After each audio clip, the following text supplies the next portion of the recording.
I love Mohammad भी आ गया। जो कानपुर से सिलसिला शुरू हुआ वो पूरे मुल्क में फैला और उसके फिर क्या मतलब असरात पड़े कौम के ऊपर, कैसे इन तमाम चीज़ों को आप देखते हैं? देखिए, असल में ये ईद मिलादुन्नबी के मौके पर बारफात के मौके पर मुसलमान हर साल जी मुख्तलिफ प्रोग्राम करते हैं। कोई नई बात नहीं, बरसों से कर रहे हैं। कानपुर में किसी साहब ने एक बैनर लगा दिया आई लव मोहम्मद का। इसमें क्या कमाल थी? ये हिंदुस्तान के अंदर हिंदुस्तान मजहबी मुल्क है। सही, हर मजहब की शख्सियात का एहतराम किया जाता है बिल्कुल सही। और इसी तरह के नारे लगाए जाते हैं। मिसाल तौर पे जय श्री राम का नारा लगाया जाता है और चिढ़ाने के लिए कई बार चिढ़ाने के लिए भी लगाया जाता और है। मुसलमानों को लिंचिंग के वक्त भी कहलवाया जाता सही, है। सही। मगर जय श्री राम पर यानी मतलब ये कि अगर कोई हिंदू जय श्री राम का नारा लगाता है तो उसमें मुसलमान एतराज़ नहीं कर सकते। सही बात है। तो आई लव मोहम्मद के अंदर क्या ऐसी बात? न सही। तो वो फिरका वाराना ना किसी को चिढ़ाने वाला था। चिढ़ाने वाला स्लोगन है। सही। और नबी करीम सल्लल्लाहु अलैहि वसल्लम रहमतुल आलमीन है, तमाम इंसानियत के लिए रहनुमा बनाकर भेजे गए हैं। सही, उनसे मुसलमानों की जो अकीदत है वो तो गैर मामूली है, कोई शक नहीं। बिल्कुल सही। हर मुसलमान अपनी जान माल इज्जत आबरू अपने माँ बाप हर चीज़ से ज़्यादा मोहब्बत करता है। खास मुलाकात में हमारे साथ होंगे all India Muslim personal law board के कौमी तर्जुमान डॉक्टर कासिम रसूल इलियासी। वक्फ तरमीमी एक्ट से जुड़े तमाम सवालों के जवाब जानने के लिए देखिए खास मुलाकात आज रात 10 बजे सिर्फ मुंसिफ टीवी पर। उत्तर प्रदेश के गोरखपुर में मुख्यमंत्री योगी आदित्यनाथ ने महात्मा गांधी और पूर्व प्रधानमंत्री लाल बहादुर शास्त्री को उनकी जयंती पर पुष्पांजलि अर्पित की है। यूपी के सीएम योगी आदित्यनाथ ने महात्मा गांधी और पूर्व प्रधानमंत्री लाल बहादुर शास्त्री की जयंती पर कहा कि आज 2 अक्टूबर है और राष्ट्रपिता महात्मा गांधी की जयंती है। सत्य अहिंसा की क्या ताकत होती है। देश की आजादी के दौरान महात्मा गांधी के नेतृत्व में चला भारत का स्वाधीनता आंदोलन इस बात की गवाही देता है। पूरी दुनिया के लिए ये शोध और उत्सुकता का कारण बना हुआ है कि क्या केवल सत्य अहिंसा के मार्ग पर ही चलकर आजादी पाई जा सकती है, लेकिन भारत ने ये करके दिखाया है। भारत की स्वाधीनता आंदोलन में राष्ट्रपति महात्मा गांधी का पदार्पण जिन मूल्यों के आधार पर हुआ उसमें स्वदेशी का महत्वपूर्ण भूमिका है। उनके प्रति अपनी मंगलमय शुभकामनाएं व्यक्त करता हूं। आज 2 अक्टूबर भी है, राष्ट्रपिता महात्मा गांधी की पावन जयंती। सत्य अहिंसा की क्या ताकत होती है। देश की आजादी के आंदोलन के दौरान महात्मा गांधी जी के नेतृत्व में चला भारत का स्वाधीनता आंदोलन इस बात की गवाही देता है। पूरी दुनिया के लिए यह शोध और उत्सुकता का कारण भी बना हुआ है कि क्या केवल सत्य और अहिंसा के मार्ग का अनुसरण करके ही आजादी पाई जा सकती है, लेकिन भारत ने वह करके दिखाया। यही नहीं, भारत की स्वाधीनता आंदोलन में राष्ट्रपिता महात्मा गांधी का पदार्पण जिन मूल्यों और मुद्दों के आधार पर हुआ था उसमें स्वदेशी का एक महत्वपूर्ण भूमिका है। स्वदेशी कैसे समाज को एकता के सूत्र में बांधने का कार्य कर सकता। गोरखनाथ मंदिर में विजयदशमी पर्व पर आज गोरक्ष पीठाधीश्वर और मुख्यमंत्री योगी आदित्यनाथ ने शिवा अवतार महायोगी गुरु गोरखनाथ का विशिष्ट पूजन अनुष्ठान किया है।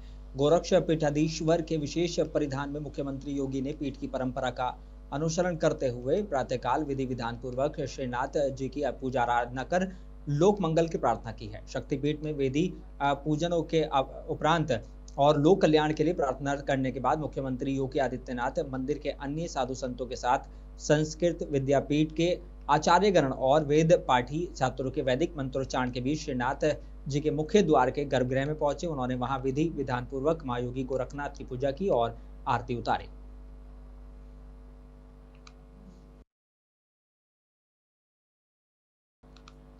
बरेली में आई लव मोहम्मद को लेकर हुए विवाद के बाद राजनीतिक हलचल मच गई है, जहां सांसद इमरान मसूद बरेली जाने से उनको रोका गया, जिसके बाद नगीना से सांसद चंद्रशेखर आजाद को भी डिटेन किया गया है।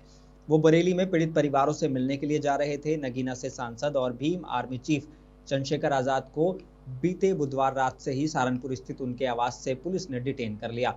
वो बरेली जाकर पीड़ित परिवारों से मुलाकात करने वाले थे, लेकिन प्रशासन ने उन्हें घर से बाहर निकलने से पहले ही रोक लिया। चंद्रशेखर आजाद का कार्यक्रम बरेली की घटनाओं का जायजा लेने और पीड़ितों से मिलने का था। हालांकि पुलिस ने सुरक्षा कारणों का हवाला देते हुए उन्हें यात्रा करने से रोक दिया।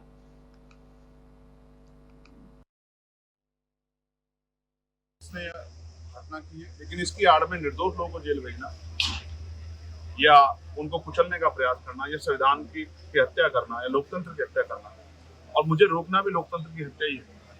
ये कोई बहादुरी का काम नहीं है। मैं मानता अगर सरकार के मंत्री मेरे गेट पर खड़े होकर मुझे रोकते, लेकिन मेरे पुलिस के भाई यहाँ लगाए गए हैं, उनसे मेरी कोई लड़ाई नहीं, क्योंकि किसान मजदूर परिवारों के लोग, मिडिल क्लास परिवारों के लोग, और वो तो अपनी नौकरी करते हैं। अगर यहाँ नेता मेरा विरोध करते, नेता मेरे खिलाफ यहाँ लाइन लगा खड़े होते, तो मैं उनको बताता कि मेरी बाजुओं में कितना दम है और मेरे लोगों की ओंकार में कितना दम है।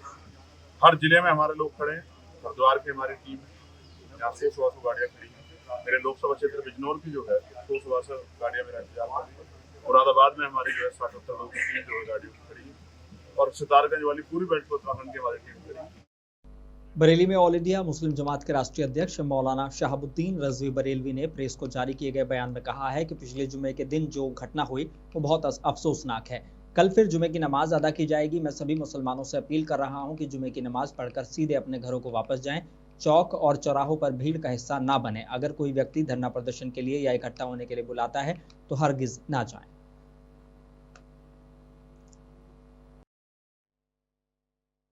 जुमे की कल नमाज है और मैं यही तमाम मुसलमानों से अपील कर रहा हूं कि जुमे की नमाज बहुत एहतमाम के साथ पढ़ें और नमाज पढ़ने के बाद सीधे अपने घर जाएं और या अपने कारोबार में लग जाएं, और बिलखुसूस नौजवान भीड़ का हिस्सा न बने। अगर कोई व्यक्ति ऐलान करता है या कोई संगठन बुलावा भेजता है तो कतन भीड़ का हिस्सा न बने। उत्तराखंड के मुख्यमंत्री पुष्कर सिंह धामी ने देहरादून स्थित शहीद स्थल पर उत्तराखंड आंदोलन के दौरान अपने प्राणों की आहुति देने वाले राज्य आंदोलनकारियों को श्रद्धांजलि अर्पित की है। उत्तराखंड के मुख्यमंत्री पुष्कर सिंह धामी ने कहा कि हमारे आंदोलनकारियों और बलिदानियों पर बर्बरतापूर्वक गोलियां चलाई गईं और अमानवीय व्यवहार महिलाओं के साथ किया गया और हमारे आंदोलनकारियों और बलिदानियों ने उनको अपनी जान देनी पड़ी। मैं उन सभी आंदोलनकारियों को नमन करता हूं और बलिदानी को श्रद्धांजलि अर्पित करता हूं। हम उनके सोचे हुए काम और सपने को पूरा करेंगे। हमारा उत्तराखंड देश का आदर्श राज्य बने और श्रेष्ठ राज्य बने, हम उस दिशा में काम कर रहे हैं। रामपुर तिराहा कांड की आज बरसी है और ये दिन उत्तराखंड के इतिहास में एक काले अध्याय के रूप में अंकित है। इस दिन क्रूरता से हमारे आंदोलनकारियों को, बलिदानियों को बर्बरतापूर्वक गोलियां चलाई गई, अमानवीय व्यवहार महिलाओं के साथ किया गया। और जौनपुर में आज 2 अक्टूबर को गांधी जयंती और लाल बहादुर शास्त्री की जयंती के मौके पर सेवा पखवाड़ा अभियान के तहत दिव्यांगजनों के लिए खास कार्यक्रम आयोजित किया गया।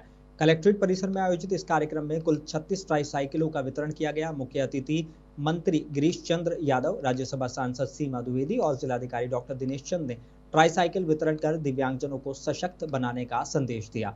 साथ ही खादी वस्त्र प्रदर्शनी और NRLM स्टॉल का भी उद्घाटन हुआ। इस मौके पर महापुरुषों को श्रद्धांजलि देते हुए जनप्रतिनिधियों ने उनके विचारों को जीवन में अपनाने की अपील की।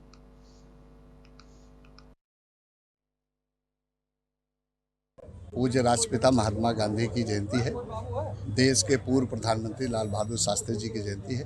उसके अवसर पर दिव्यांगजनों को साइकिल, ट्राईसाइकिल वितरण कार्यक्रम हुआ है, उसमें दिया गया है, लोग ले गए हैं और खादी का प्रदर्शनी का उद्घाटन भी हुआ है। निश्चित रूप से पूज्य राष्ट्रपिता महात्मा गांधी जी ने देश को आज़ादी दिलाने में जिस तरह से उन्होंने भूमिका का निर्वहन किया, चाहे वो गर्म दल की बात हो चाहे नरम दल की बात हो, हर प्रकार से पूरी कुशलता के साथ उनके नेतृत्व। उत्तर प्रदेश के उप मुख्यमंत्री ब्रजेश पाठक ने कहा है कि महात्मा गांधी की जयंती के मौके पर मैं प्रदेश की जनता की ओर से उन्हें श्रद्धांजलि अर्पित करता हूं। प्रधानमंत्री जिस तरह के से स्वदेशी आंदोलन को आगे बढ़ा रहे हैं, उससे लोगों में भारत में निर्मित उत्पादों के प्रति गहरी आस्था है और सभी का मानना है कि स्वदेशी आंदोलन के माध्यम से भारत विकसित भारत के अपने संकल्प को पूरा करेगा।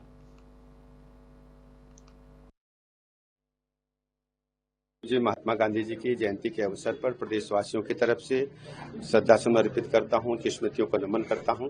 पूज्य बापू ने स्वदेशी मूवमेंट और स्वच्छता के मिशन को जब देश के समक्ष रखा था तो आज़ादी के बाद से मैं कह सकता हूं आदरणीय प्रधानमंत्री नरेंद्र मोदी जी ने घर घर शौचालय बनवा करके आदरणीय प्रधानमंत्री जी ने पूज्य बापू जी के सपने को साकार किया।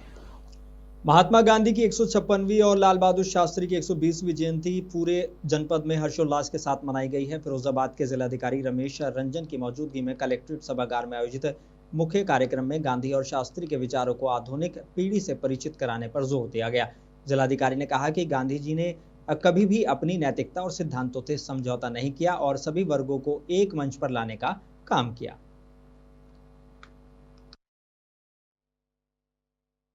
मेन चीज की फिलोसफी का पार्ट अहिंसा, जिससे पूरी आजादी शुरू हुई। ब्रिटिशर्स जिनके पास इतनी आर्म्स एम्यूनिशंस पूरी टीम थी, उसके विरुद्ध बिना किसी आर्म का कैसे अहिंसा के साथ पूरी अपनी जो। जालौन पुलिस अधीक्षक डॉक्टर दुर्गेश कुमार द्वारा राष्ट्रपति महात्मा गांधी और लाल बहादुर शास्त्री की जयंती के अवसर पर पुलिस लाइन उरई में राष्ट्रपिता महात्मा गांधी और लाल बहादुर शास्त्री के चित्र पर पुष्प माल्यार्पण कर सत्यनिष्ठा और राष्ट्र की एकता और अखंडता की शपथ दिलाई गई और उपस्थित समस्त पुलिस कर्मियों को मिष्ठान वितरित कर उनके आदर्शों का पालन करने के लिए प्रेरित किया गया।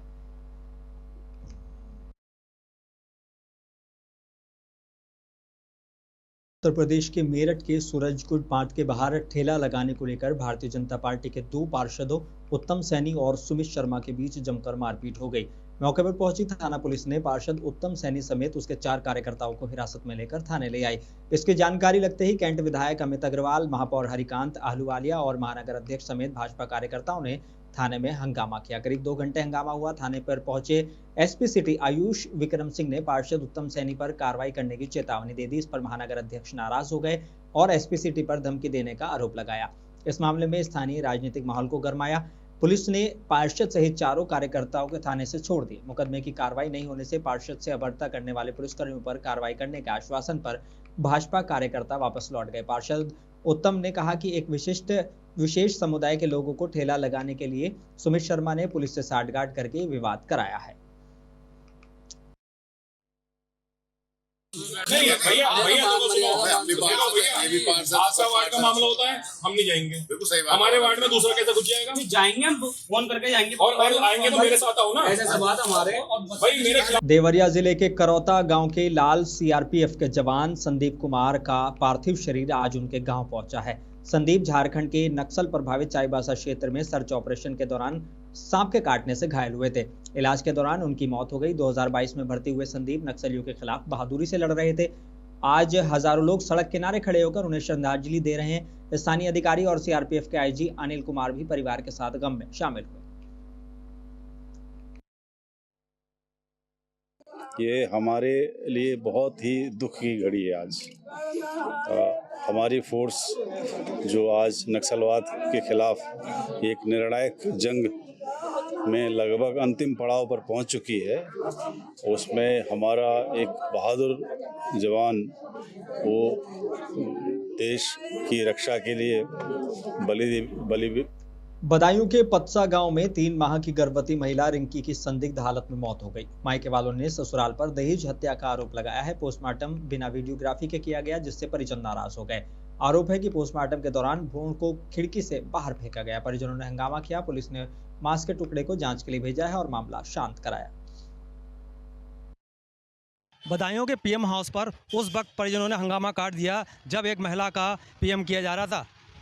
परिजनों का आरोप है कि पीछे की खिड़की से भ्रूण जो था, 3 माह की गर्भवती महिला थी, उसके भ्रूण को खिड़की से बाहर फेंक दिया। परिजनों ने भ्रूण का जो मांस का टुकड़ा था उसको कब्जे में ले लिया। वहीं पुलिस को सूचना दी गई। मौके पर पहुंची पुलिस ने उसका मांस के टुकड़े को अपने कब्जे में लिया और जांच के लिए भेज दिया। फिलहाल जो है वो परिजन तमाम आरोप लगा रहे थे कि वहाँ जो पीएम करने वाले डॉक्टर हैं उनसे साठगांठ हो चुकी है। फिलहाल जो है पुलिस ने स्थिति को मौके पर पहुँच शांत किया और जाँच के लिए उस मांस के टुकड़े को भेजा। फिलहाल परिजनों का क्या आरोप है, आइए सुनते हैं उनको।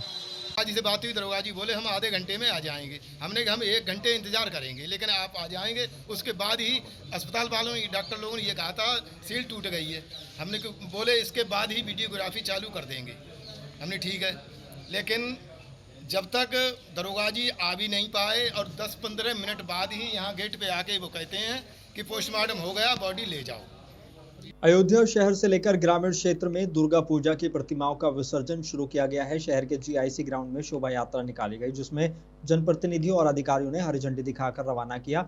ये शोभा यात्रा फतेहगंज और सुभाष नगर चौक होते हुए निर्मली कुंड पहुंचेगी, जहां प्रतिमाओं का विसर्जन होगा। इस दौरान चौक में पुष्प वर्षा भी की जा रही है। बता दें कि अयोध्या में 2154 से अधिक दुर्गा प्रतिमाएं हैं, जिनमें से 200 से अधिक शहर में हैं। ग्रामीण क्षेत्रों में भी विभिन्न जगहों पर प्रतिमा विसर्जन किया जाएगा।